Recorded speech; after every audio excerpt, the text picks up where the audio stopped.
momento lógico-conceptual de la investigación científica, que es un momento que ustedes han venido desarrollando con el profesor Bonillo y que él, bueno, ya se ha introducido en el momento técnico-metodológico.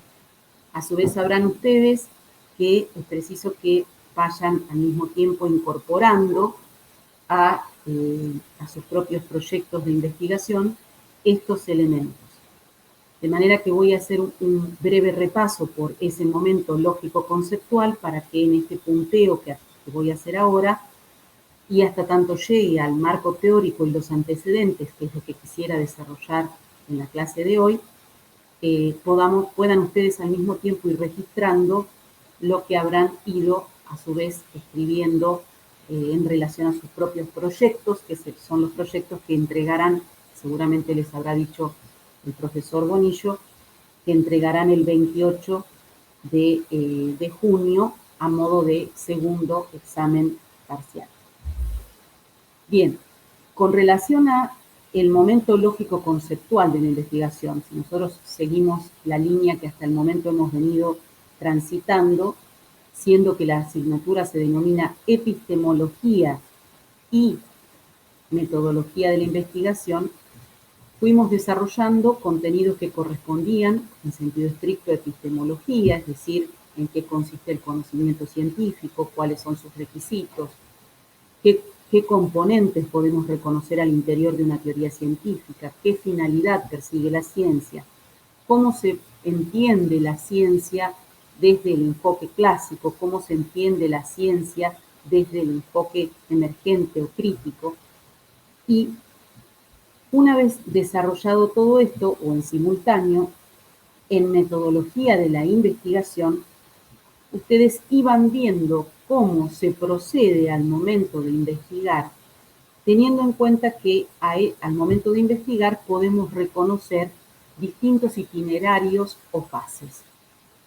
Los itinerarios, la palabra itinerario nos hace referencia a un recorrido que puede transitarse en más de una dirección, no necesariamente en la misma dirección, y es lo que ocurre muchas veces con las investigaciones, es decir, comenzamos con la formulación de una investigación y al formular esa investigación podemos trazarnos determinados objetivos o reconocer cierto problema que en general ocurre en momentos posteriores, cuando pensamos en el tipo de investigación que desarrollaremos o en el diseño desde el cual vamos a desarrollarla, volveremos sobre el planteamiento del problema en más de una oportunidad para hacerle ajustes.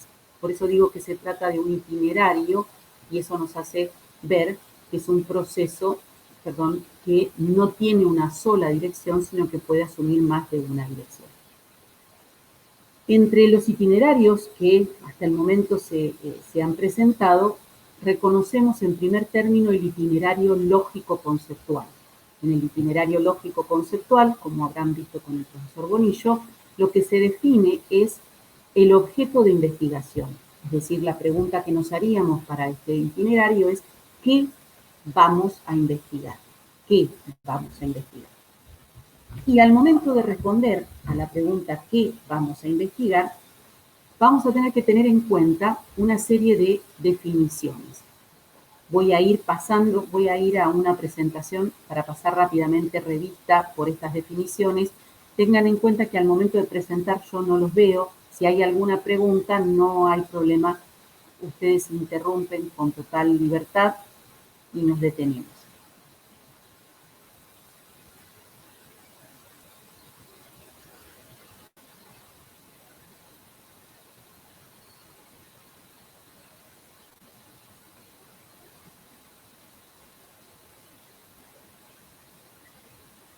Bien, ahí están viendo planteamiento del problema, ¿eso no? Sí, profe. Bien. Voy a cerrar esto.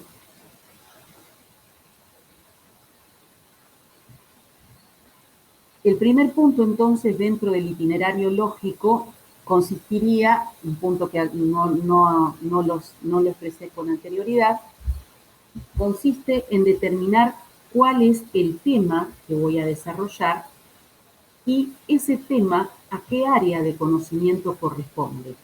Dependiendo, por supuesto, de la carrera que ustedes hayan elegido, habrán notado que dentro del marco de esa disciplina existen a su vez distintas áreas de conocimiento. Entonces, definir un tema significa también reconocer el área temática en el cual ese tema se inscribe. Entonces, si yo tomo, no sé, pongamos por caso, voy a tomar en el campo de las ciencias sociales economías sustentables y voy a trabajar para poder entender las economías sustentables o qué hace sustentable a una economía, voy entonces a trabajar con un área temática que correspondería, pongamos por caso, a economía general, responsabilidad social empresarial, ¿sí? Bien, ahí tengo un área temática y un tema al interior de esa área temática. Una vez que he definido el tema y el área temática, voy a comenzar a realizar una serie de preguntas en relación a ese tema, y las preguntas que cumplen obviamente un rol central en el campo de la investigación, las voy a extraer de las distintas situaciones que en relación al tema puedo cuestionar. Cómo se describe ese tema, cuáles son sus características, cómo se relaciona con otros temas que lo anteceden, o qué consecuencias trae con relación a otros temas que lo poseen, cuál es su relación con otros fenómenos, etc. Entonces realizo una serie de preguntas que en este caso serán, una vez formuladas, preguntas que darán lugar a la investigación, ¿sí? A todo el proceso de investigación. Bien. Voy a volver a achicar esto porque quiero ir hacia ustedes nuevamente.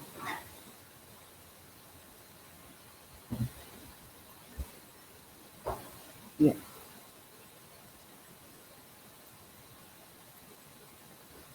Entonces, hasta el momento nosotros tenemos el área temática, el tema y las preguntas problema.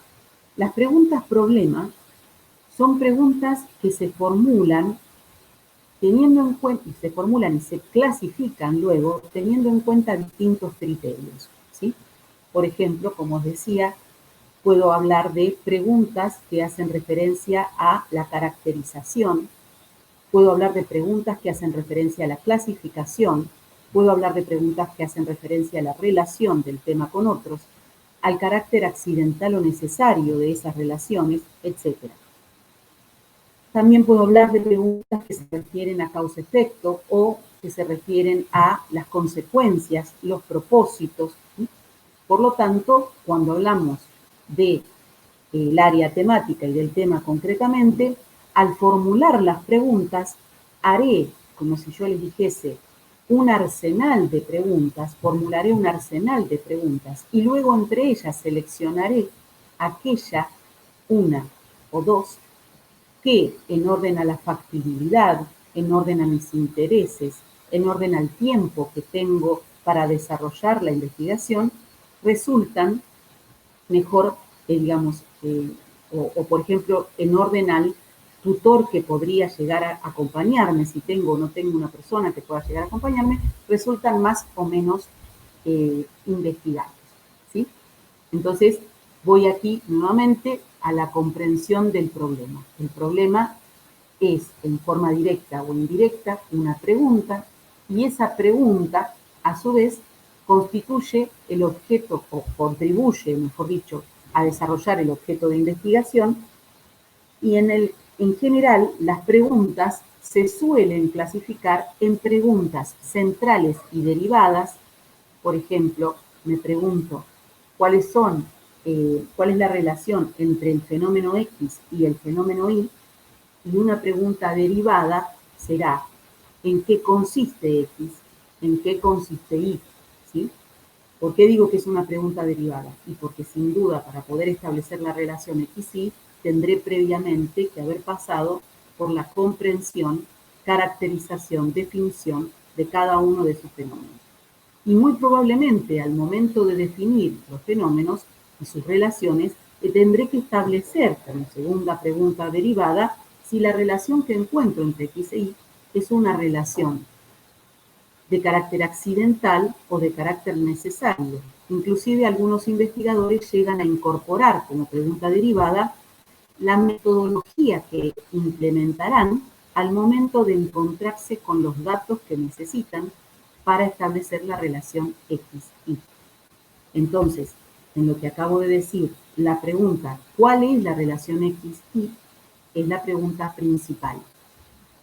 Preguntas derivadas son cuáles son las características de X, cuáles son y cómo defino las características de Y. La relación entre X e Y es una relación accidental o es una relación necesaria. ¿Por qué? Bien, estas preguntas son derivadas. Las preguntas principal y derivadas, ¿por qué son preguntas que nos ayudan al momento de llevar adelante la investigación? Porque de ellas se van a desprender los objetivos, el objetivo general y los objetivos específicos. El objetivo general dependerá de la pregunta principal y los objetivos específicos dependerán de las preguntas derivadas.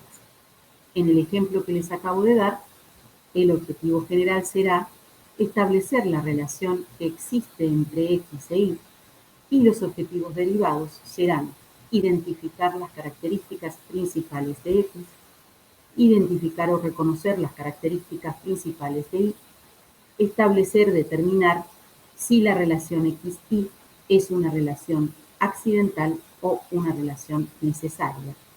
Reconocer cuáles son las razones por las que afirmamos que la relación X-Y es necesaria o que la relación X-Y es accidental. Quiere decir que hasta el momento, fíjense, yo tengo el área temática, el tema, el problema formulado bajo la forma de una pregunta, las preguntas clasificadas en principales y derivadas, y de la pregunta principal el objetivo general, de las preguntas derivadas los objetivos específicos.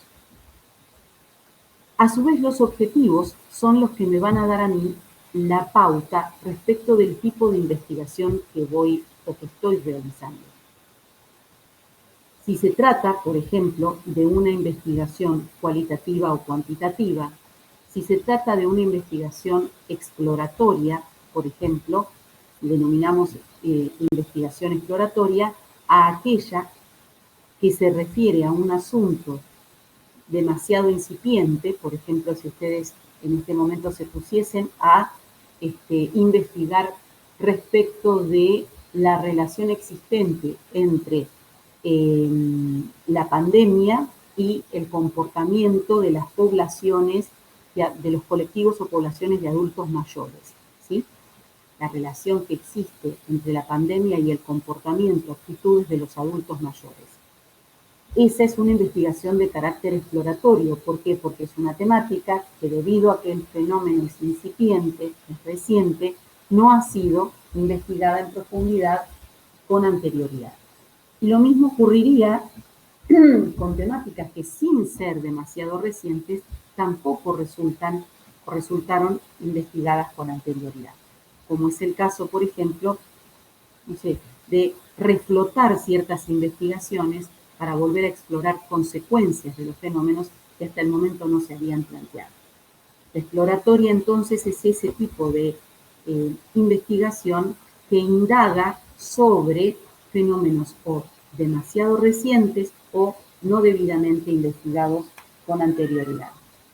En cambio, si lo que voy a analizar son las características que tiene un determinado fenómeno, hace un momento decíamos, cuáles son las características centrales o esenciales del fenómeno X, cuáles son las características centrales o esenciales del fenómeno Y, en este caso estamos frente a una investigación de carácter descriptivo. Y si lo que voy a ver es relación causa-efecto o relación relación con las circunstancias, entonces estaría, por circunstancias no, con las consecuencias, entonces estaría trabajando una investigación de carácter explicativo, ¿sí? Por lo tanto, volviendo, según sea el tipo de objetivo que vaya a trazarme, serán las investigaciones que lleve adelante, o de un tipo exploratorio, o de un tipo explicativo, o de un tipo descriptivo, o por el contrario, puedo hablar de investigaciones cualitativas cuando los datos no son datos cuantificables, investigaciones cuantitativas cuando los datos pueden ser sometidos a una medición. Hasta aquí vamos bien, hasta aquí es lo que ustedes ya han desarrollado. ¿Alguna pregunta? No, profe, está bien. Perfecto. Ahora vamos nuevamente a la presentación.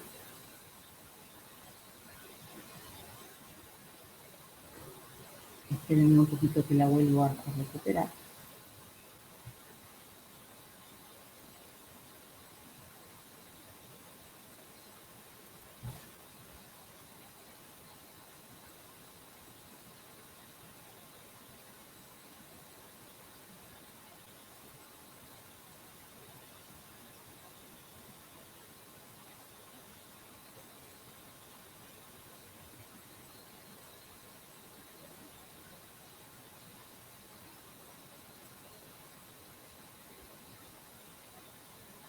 Y como les decía, la idea es trabajar con el marco teórico o el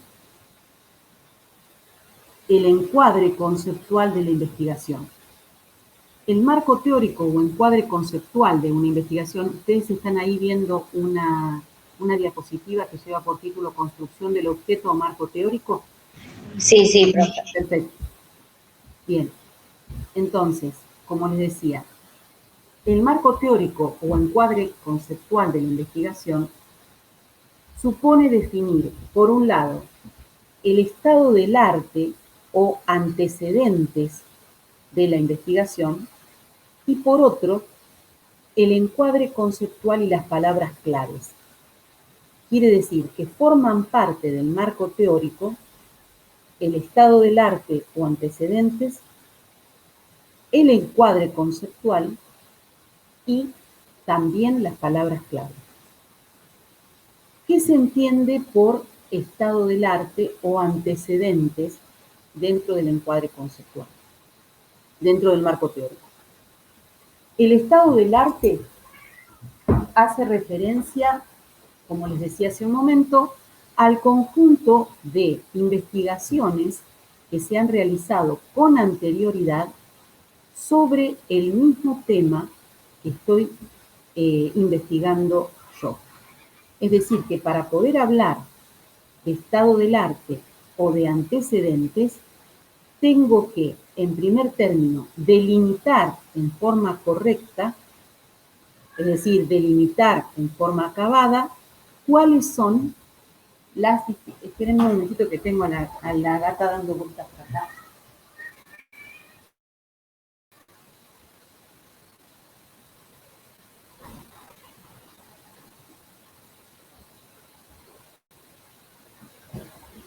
Bien, entonces les decía, tengo que delimitar de manera acabada, completa, cuál es el tema que voy a trabajar. Esa delimitación tiene que tener en cuenta, por un lado, el contenido, en segundo lugar, el espacio, en tercer lugar, el tiempo. Y una vez que he hecho esa delimitación, buscaré otras investigaciones que se hayan desarrollado sobre ese tema con anterioridad. Repito que deben ser investigaciones vinculadas con el tema a tratar, no con temas parecidos, sino con el tema tal como ha resultado delimitado en mi investigación. ¿Cuál es el inconveniente al momento de trabajar con este estado del arte? El inconveniente es establecer de qué manera voy a desprender el estado del arte de la investigación que quiero desarrollar. Ahí pasé la diapositiva. ¿Vieron el pase? Sí. Bueno, ¿cómo hago para desprender el estado del arte de una determinada investigación? En primer lugar, el punto de partida van a ser estas regularidades empíricas y conceptos observables. Es decir, lo primero que tengo que determinar para orientarme al momento de buscar los antecedentes son los conceptos centrales de mi investigación. ¿Cuáles son aquellas palabras en torno a las cuales orbita toda la investigación? Esas palabras o conceptos centrales, una vez que las he reconocido, pasaré a colocarlas o combinarlas en determinadas proposiciones, enunciados u oraciones. Entonces, aquí tengo los conceptos o los términos, pongamos por caso, yo hablaba de economía sustentable, bueno, el concepto de sustentabilidad, el concepto de economía, van a ser conceptos centrales de la investigación, lo que después llamaremos palabras clave. Bien, esos conceptos centrales en mi investigación van a enlazarse de manera tal que comprendo la economía de tal o cual manera, que la economía es aquella disciplina o práctica que consiste en, y la formulo, y entiendo por sostenibilidad tal o cual cosa, y estas son proposiciones teóricas de mi investigación que se constituyen enlazando los conceptos centrales. Es decir, que de los conceptos voy a desprender las proposiciones. Y una vez que haya definido esas proposiciones, cuáles son las proposiciones principales, los enunciados principales, estaré en condiciones de reconocer esas proposiciones principales en el marco de qué teorías se encuentran.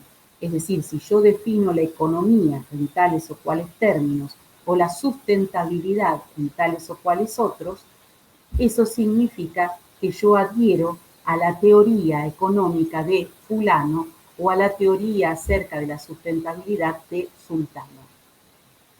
Y esa teoría acerca de la sostenibilidad o de la economía de fulano o de sultano difieren respecto de otras teorías. Fíjense que aquí aparecen estas flechas abiertas a la nada. ¿Por qué? Porque son esas flechas las que me permiten ver que los conceptos que yo que he elegido se enlazan en oraciones o proposiciones de tal o cual manera según la teoría que voy a definir. Pero esa teoría no es la única, hay otras. ¿Cuáles son esas otras teorías? ¿Estoy de acuerdo con ellas? ¿Estoy en desacuerdo? ¿En qué aspectos estoy de acuerdo? ¿En qué aspectos no? Formarán parte de los antecedentes. Y a su vez entender que esa teoría sustantiva acerca de la economía o de la sustentabilidad corresponde a una teoría general acerca de, no sé porque aquí sabrá la gente de ciencias económicas a qué estoy apuntando, ¿no? O cualquiera de las otras materias y carreras que ustedes estén cursando tendrán esta lógica también. Es decir, podemos hablar de una teoría sustantiva acerca de economía sustentable, pero esa teoría acerca de la economía sustentable a su vez forma parte de la teoría general acerca de, pongamos por caso, la economía, ¿no?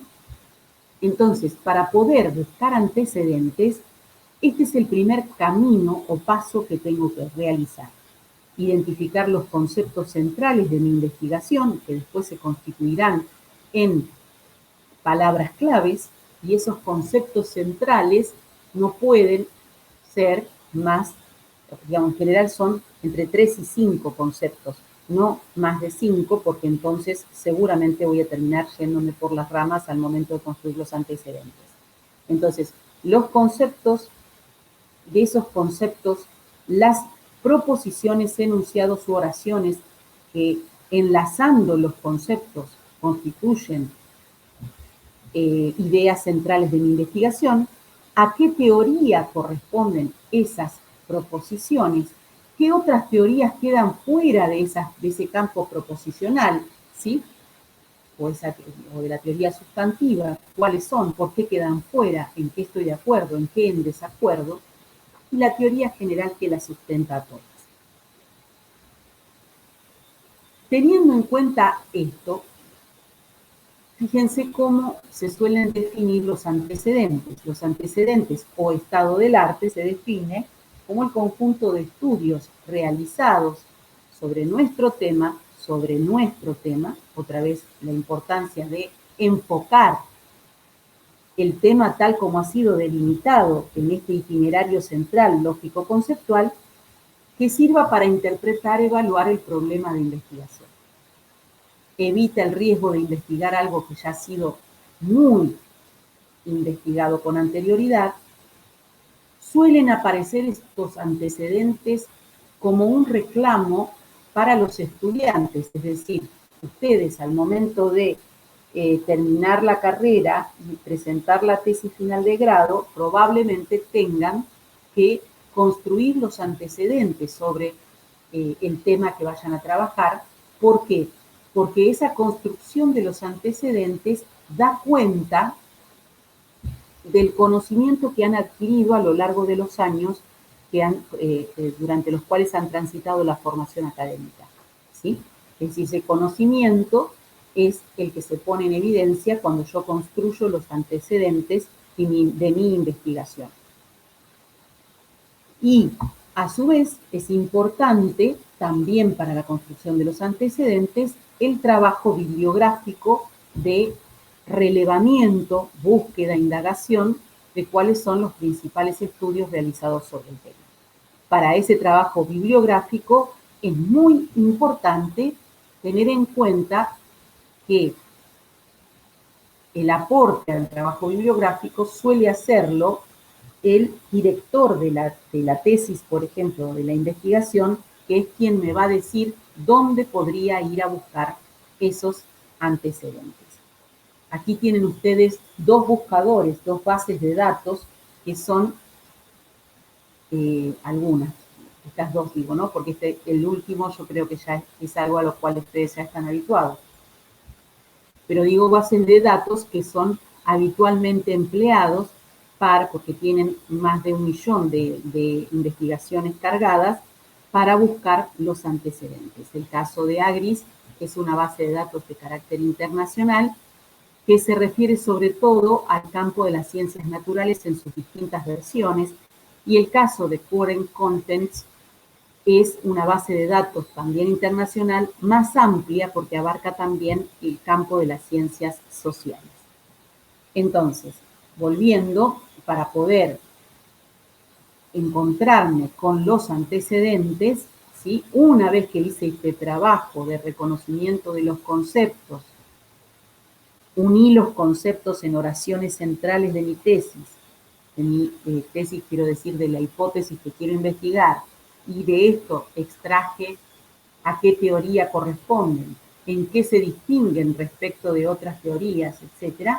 Entonces, una vez que hice todo este trabajo, voy a buscar material en estos centros o en otros centros que el director de la tesis o el director de la investigación me haya indicado.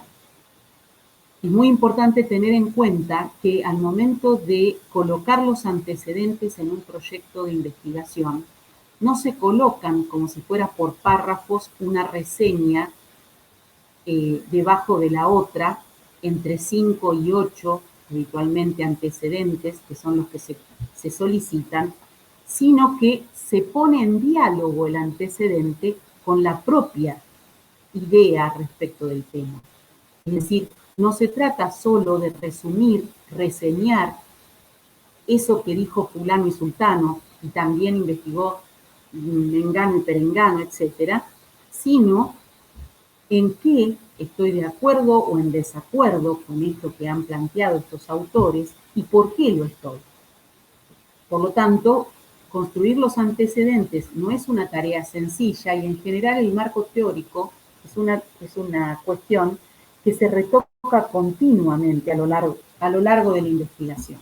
En primer término, porque uno puede ir sumando nueva información al momento de ir desarrollándolo, y en segundo lugar, porque ocurre también que cuando nosotros investigamos, encontramos acuerdos o desacuerdos más marcados con determinadas posturas existentes y eso tendrá que formar parte de los antecedentes.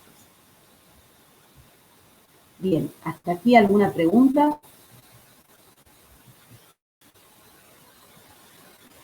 No, profe. Perfecto. Para elaborar el marco teórico, hasta aquí decíamos que el encuadre conceptual de la propia investigación está constituido por los antecedentes o estado del arte, que es lo que acabamos de desarrollar. En segundo lugar, el marco teórico. Con los antecedentes ya estábamos viendo las palabras claves, pero voy a volver sobre eso en un momentito. ¿Cómo construir el marco teórico? En primer lugar, familiarizarse con la bibliografía referida al tema, entrevistar a expertos, y en esto otra vez es muy importante la presencia de un buen director de investigación o director de tesis final, exponer en forma sistemática las definiciones y los problemas centrales, es decir, no solamente me voy a familiarizar con relación al tema, sino que con relación al tema voy a identificar cuáles son los conceptos y los voy a definir. Al momento de definir los conceptos, seré, digamos, no seré, sino, sí, seré capaz de reconocer esos conceptos a qué teoría corresponden. Es decir, al definir de esa manera un concepto o definirla de aquella otra y poner en relación los conceptos entre sí de una u otra forma, me voy a encontrar con que las expresiones que formulo pertenecen a una u otra teoría. Voy a triangular las fuentes, o sea, la bibliografía que haya utilizado, también las definiciones que estoy dando, confrontando la información respecto de un mismo aspecto y seleccionaré los conocimientos que mejor se adecúen al problema de investigación. Es decir, fíjense que ahí voy elaborando el marco teórico otra vez como por pasos, ¿no? Es decir, en primer término solicito a quien me está conduciendo la bibliografía, en segundo lugar consulto, entrevisto a los expertos, en tercer lugar desprendo los conceptos centrales y los defino, finalmente triangulo toda esa información para poder reconocer a qué mirada, a qué perspectiva, a qué teoría corresponde la que voy a desarrollar. Además del marco teórico, como les decía hace un momento, tengo también que tener en cuenta que ese marco teórico incluye, supone, en última instancia, el reconocimiento de determinado conjunto de conceptos claves. Y esos conceptos claves son las palabras, los términos que he considerado centrales de mi investigación. Vuelvo a repetir, no son más de 2, 3 y hasta 5 como mucho términos que no voy a definir, simplemente los enumero, los menciono para hacer notar a quien lee la investigación cuáles son los conceptos centrales de la misma. Quien lee la investigación sabrá que los conceptos en cuestión son definidos en diálogo con los antecedentes y en el marco conceptual, en el marco, digamos, teórico de la investigación. A partir, por supuesto, de este marco teórico es que formularé la hipótesis, esto ustedes ya lo han expresado la vez pasada con Tato, pero bueno, en principio vuelvo sobre la idea. Una hipótesis es esta respuesta conjetural al problema que solo encontraremos en algunas investigaciones, no en todas. Hay investigaciones exploratorias que carecen de hipótesis y lo mismo ocurre con investigaciones de carácter cualitativo, muy habitualmente en el campo de las ciencias sociales, que tampoco formulan hipótesis. Pero en el caso de que me encontrase con una hipótesis, la hipótesis vendría a ser la respuesta conjetural, porque hasta el momento no ha sido probada, sino que tengo todo el trabajo de investigación como ejercicio de defensa de esa hipótesis, la respuesta conjetural a la pregunta problema, a la pregunta que he definido como problema. Puede o no formularse bien, contiene las principales variables y sus relaciones. Si yo estaba planteando como problema cuál es la relación entre X e Y, mi objetivo era establecer la relación X-Y, entonces mi hipótesis será la relación entre X e Y es una relación de carácter, por ejemplo, retroalimentativo, es una relación de carácter iterativo, es una relación dialéctica, etc. Y voy a tener la posibilidad de desprender de esa hipótesis, cuando digo la relación entre X e Y es una relación de carácter dialéctico o es una relación de causa-efecto, voy a tener la posibilidad entonces de desprender de la hipótesis las variables. En este caso será la variable X y luego la variable Y. Por ejemplo, puedo sostener que una de las causales de deserción más alta en el 2020 y el 2021 es el carácter virtual de las clases. ¿Sí?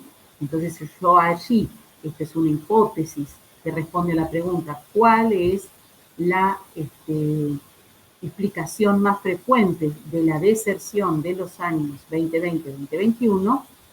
Y sostengo la explicación más frecuente de la deserción en los años 2020-2021, por supuesto en Argentina, o puedo recortar aún más, es la virtualidad de la enseñanza. Y allí, esa hipótesis me permite despejar dos variables. La primera variable será la deserción que se produce en los años 2020-2021, por ejemplo, en tal institución, en tal región, en tal país. Y la segunda variable sería la virtualidad en la enseñanza. Cada una de esas variables después, en el momento metodológico técnico, deberán ser operacionalizadas, es decir, deberán tornarse manejables, con lo cual tendré que indicar cuáles son las dimensiones de la variable, los indicadores de la variable en una determinada matriz de datos.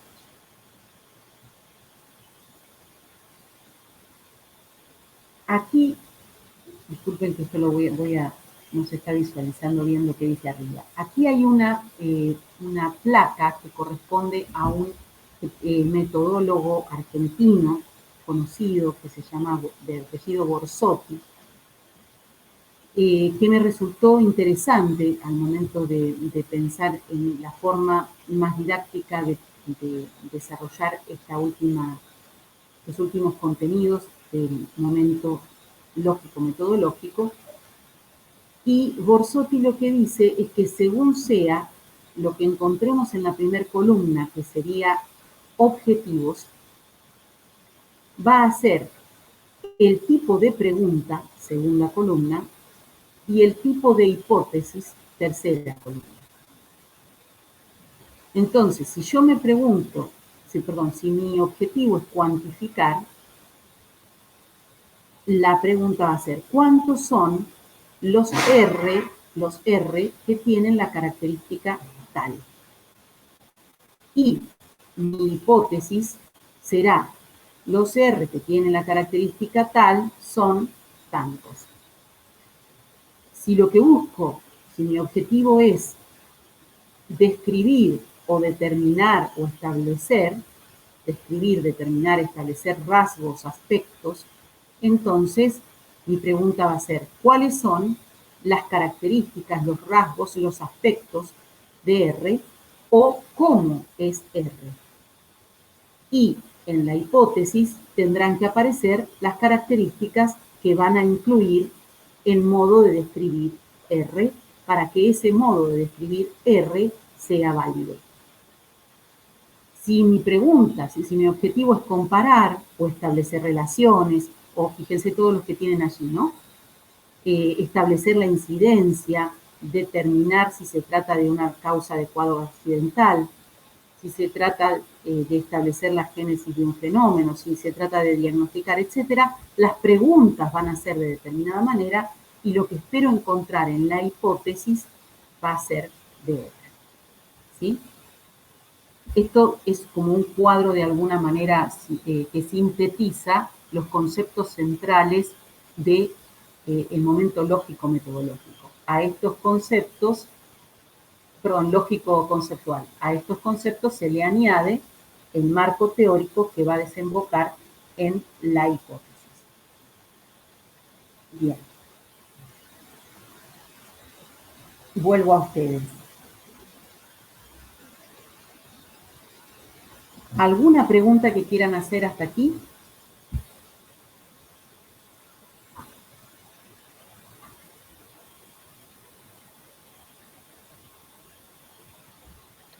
Roberto, una pregunta. Sí.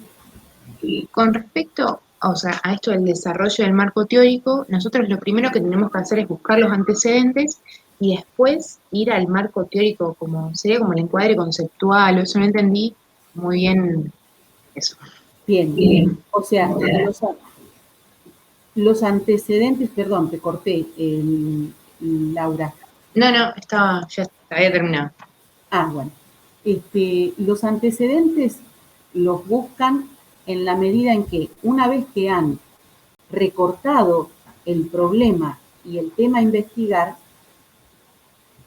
intentan, a partir del reconocimiento de los conceptos centrales de ese tema y de las proposiciones centrales que ustedes quieren defender en relación a ese tema o que ustedes están admitiendo en relación al tema, entonces irán a buscar en la bibliografía, en centros de investigación, entre los expertos, cuáles son las investigaciones que en relación a ese tema se han desarrollado anteriormente. A eso se le denomina antecedentes, ¿sí?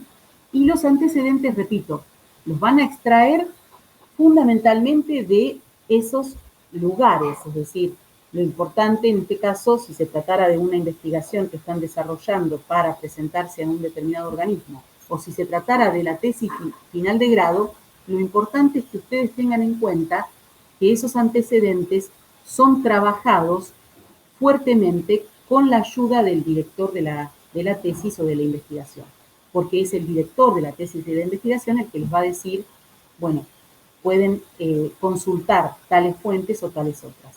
Si no fuese así, por ejemplo, en el caso del proyecto o el anteproyecto que nosotros les estamos pidiendo de construcción de objeto de investigación, basta con tres antecedentes que ustedes buscarán teniendo en cuenta que deben coincidir con el tema de investigación de ustedes en algunos de los buscadores que yo mencioné, o bien en el buscador de Google, el buscador académico, o bien en el Current Contents o en el LAGRIS.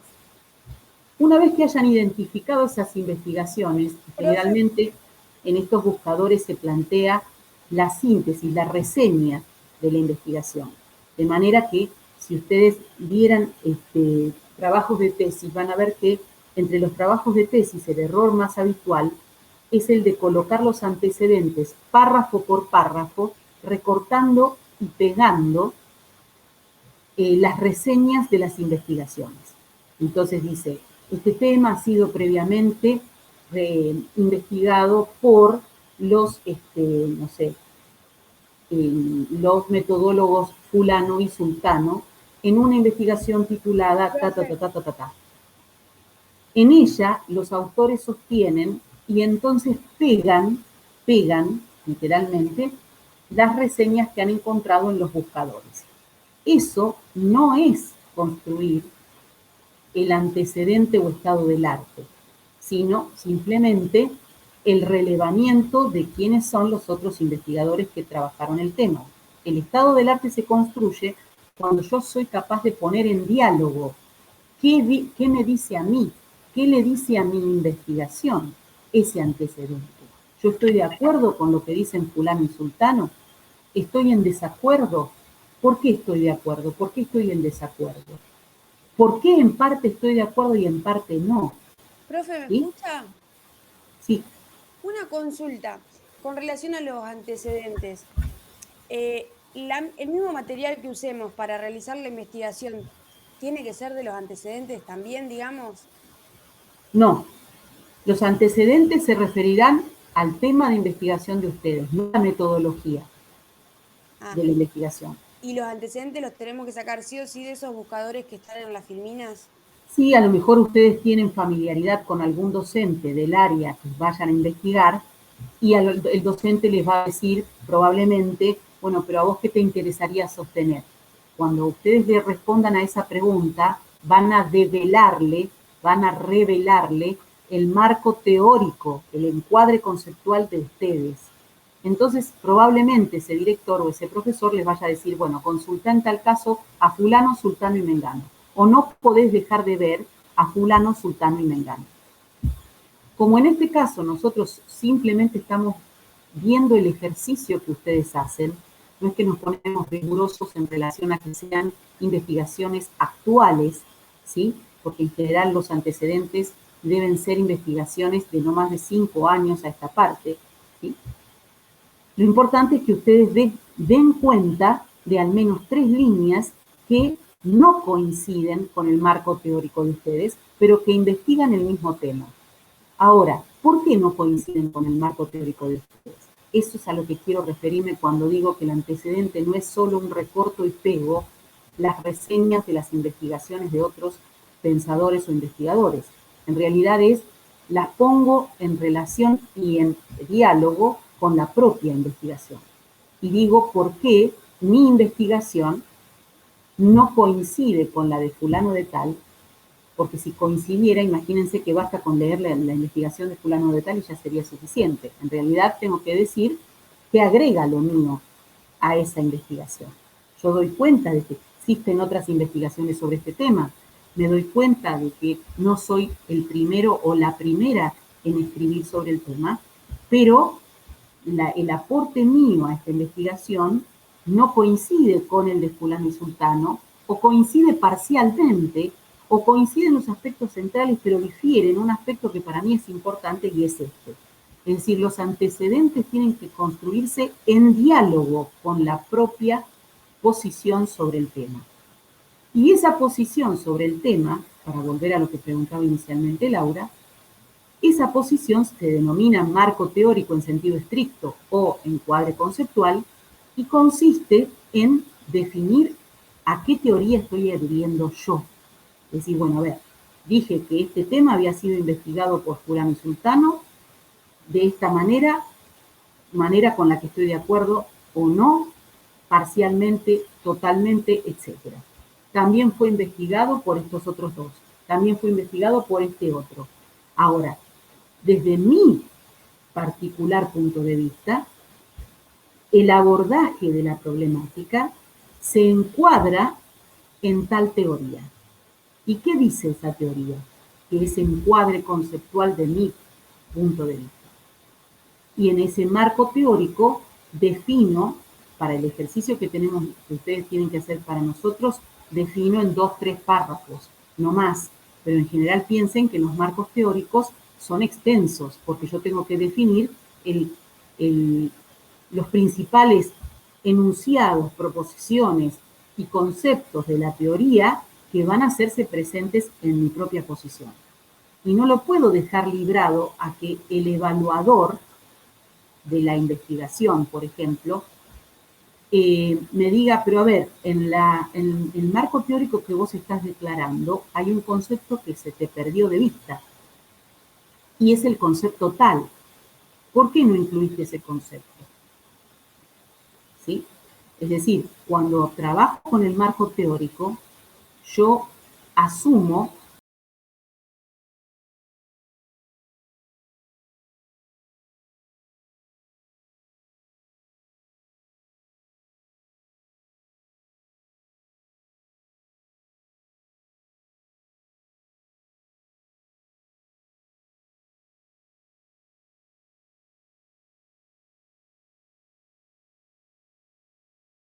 Y por último están las palabras claves de las que les hablaba antes, que son las que ustedes generalmente pueden llegar a encontrar cuando leen un abstract en un determinado congreso o presentan un resumen para un congreso, les van a pedir el abstract o el resumen y las palabras claves.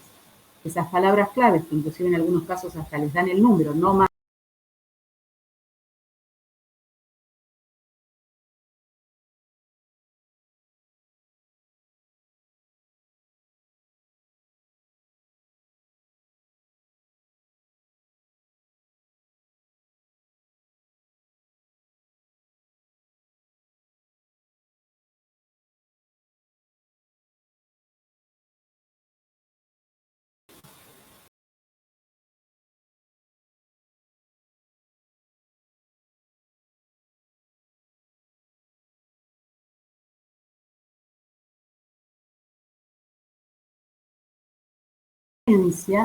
que tienen determinados sujetos a lo largo de su vida, ¿no?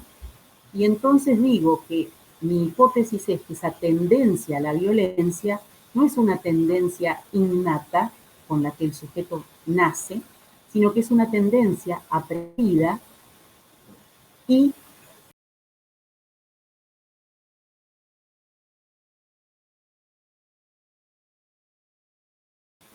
entonces yo estoy suponiendo de base mi hipótesis y yo digo, bueno, a ver, la violencia es un fenómeno adquirido, no innato, y en segundo lugar, debido a haber padecido acciones de violencia, bien, yo indirectamente estoy asumiendo una postura en el campo de la psicología que se llama compulsión a la repetición. Compulsión a la repetición significa que tenemos una tendencia natural, forzada y muy difícil de quebrar, a repetir las mismas vivencias de las que hemos sido objeto o por las que hemos sido afectados siendo niños. Entonces, si hemos sido abandonados, debemos abandonar. Si hemos sido agredidos, a agredir. Si hemos sido abusados, a abusar. Esa compulsión, compulsión a la repetición, es una palabra, compulsión a la repetición, un concepto que va a formar parte de las palabras claves de mi investigación. Ni bien alguien lea compulsión a la repetición, va a saber que mi investigación corresponde al campo del psicoanálisis. ¿Por qué? Porque es el psicoanálisis, en psicología, el que admite la compulsión a la repetición, defiende la compulsión a la repetición para explicar el comportamiento del sujeto o la conducta de ciertos sujetos, sosteniendo esa conducta o ese comportamiento repite la historia que el sujeto vivió. ¿Es esa postura la única que existe en el campo de la psicología? No. En el campo de la psicología existen otras. Por ejemplo, no sé, la teoría de la resiliencia sostiene que hay sujetos capaces de refractar las... entonces,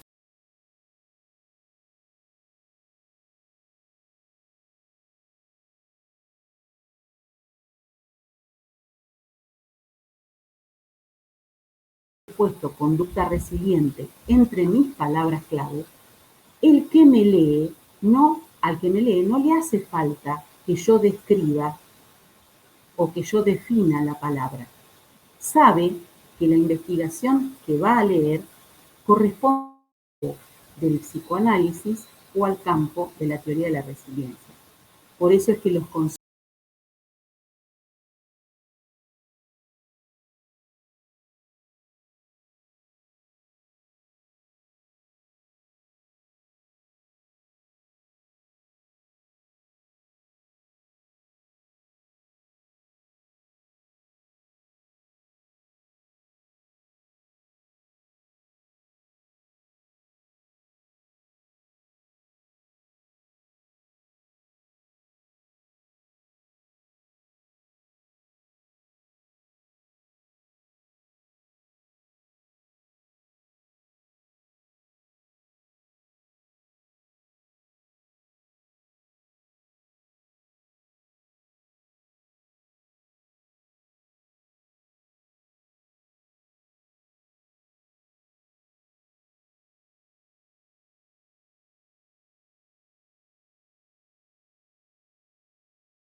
en forma de pregunta principal, pregunta derivada, el objetivo general, el objetivo específico, el tipo de investigación realizada, los antecedentes, el marco teórico, las palabras claves, la hipótesis si la hubiera, ¿sí? Esto tendría que formar parte de la introducción.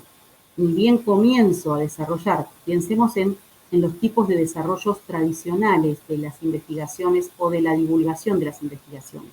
El primero en hacer hincapié en el modo de divulgar la investigación, de divulgar una investigación fue Pasteur, porque Pasteur dice que él se había cansado de que la gente no supiera leer las investigaciones que estaba realizando. Entonces él introduce este método de divulgación que se conoce con el nombre de IMRD, ¿no? IMM dicen algunos, ¿no? IMMRD, que significa introducción, materiales y métodos, desarrollo, resultados, IMMRD, resultados y debate. IMRRD, perdón, IMMRD, introducción, materiales y métodos, resultados, discusión. Ese es un método que utiliza Pasteur y que aún el día de hoy en el campo de las ciencias naturales se suele emplear para divulgar las investigaciones. ¿Es el único método? No. Hay otros métodos, pero eso sería un ordenador del tipo que estás pidiendo, ¿no? Porque hay una introducción, luego se indica la parte metodológica, materiales y métodos, luego cuáles son los resultados esperables de la investigación y finalmente qué líneas de discusión se han abierto con esa. Pero no es, repito, la única metodología de divulgación que existe, existen otras. Si están ustedes habituados a esa metodología en el campo de la ciencia natural, podrán utilizar esa. Por el momento, en lo que respecta al ejercicio que ustedes tienen que realizar para el 28 de junio, será lo que corresponde en este recorrido que acabo de hacer a la introducción. Lo que podemos hacer es un punteo de los elementos que forman parte de esa introducción. Y eso, utilizarlo ustedes como índice. Bien, gracias. Hola, buen día. Buen Buen día a día. todos, todas.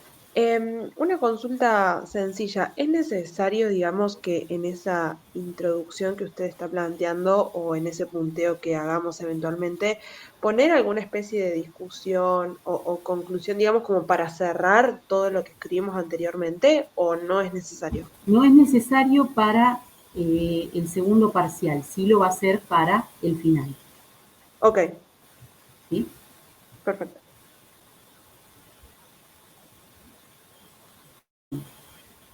¿Alguna otra pregunta, chicos?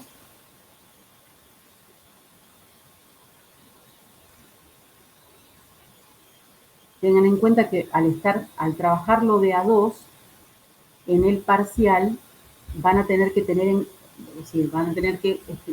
cargarlo cada uno de los dos, de los dos miembros de ese grupo por separado, para que nosotros tengamos de cada uno de ustedes una nota y podamos cerrar la cursada.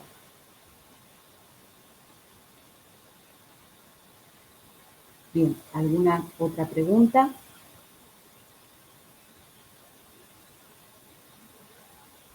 ¿Hay algún límite de hojas o de contenido que tiene que haber en esta introducción? Digo, No. para que no quede ni mucho ni muy poco, ya que falta la otra parte.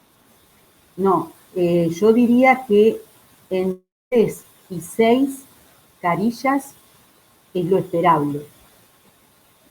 Ok, gracias. Nada.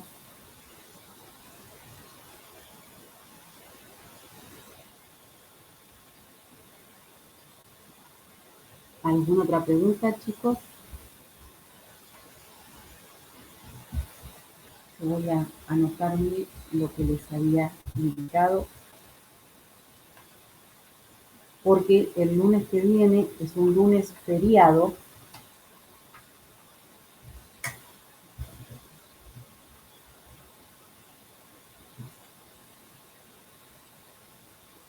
que bien, ustedes me habían pedido un marco índice de la entrega del 28.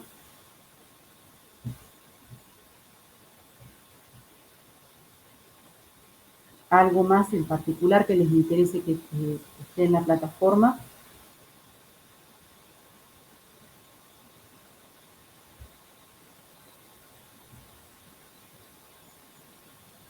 No. Bien. Dejamos acá, si les parece, chicos.